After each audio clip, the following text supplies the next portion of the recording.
President Trump and former Democratic Congressman Beto O'Rourke face off at the border, holding dueling rallies last night in El Paso, Texas. Senior White House correspondent Cecilia Vega is there at the wall with more. Good morning, Cecilia.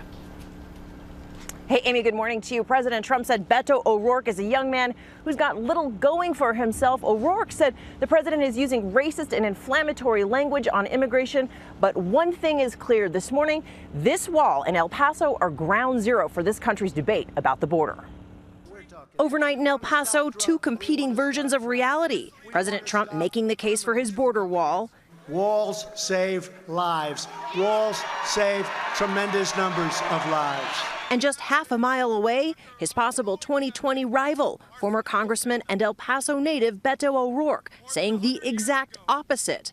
We know that walls do not save lives. Walls end lives. President Trump came to this border city hoping to make an example out of it. Do you know where it made a big difference? Right here in El Paso. The president repeating the false claim that crime dropped in El Paso after the border wall went up. I spoke to people that have been here a long time. They said when that wall went up, it's a whole different ball game. Is that a correct statement? Whole different ball game. Went way, way down. But the reality is, crime in El Paso dropped long before the wall. The claim enraging many, from O'Rourke.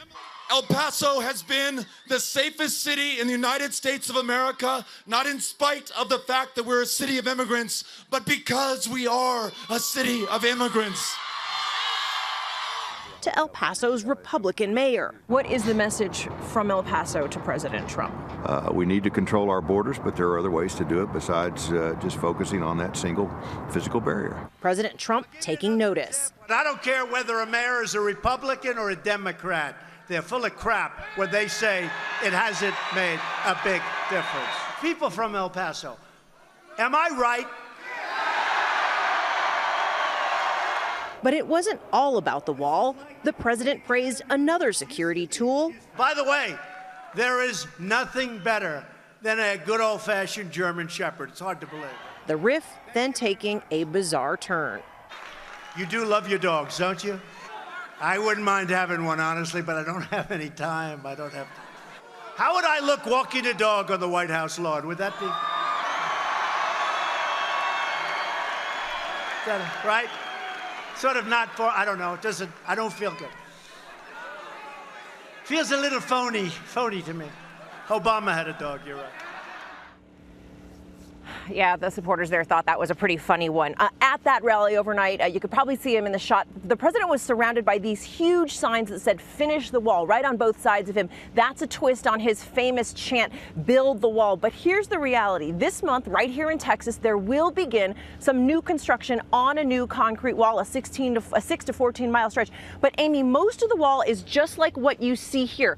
Already existing fencing and structures. There hasn't been any new construction on a new wall, guys, since the president took office, despite his claims. All right, Cecilia Vega, thank you very much. Hi, everyone. George Stephanopoulos here. Thanks for checking out the ABC News YouTube channel. If you'd like to get more videos, show highlights, and watch live event coverage, click on the right over here to subscribe to our channel. And don't forget to download the ABC News app for breaking news alerts. Thanks for watching.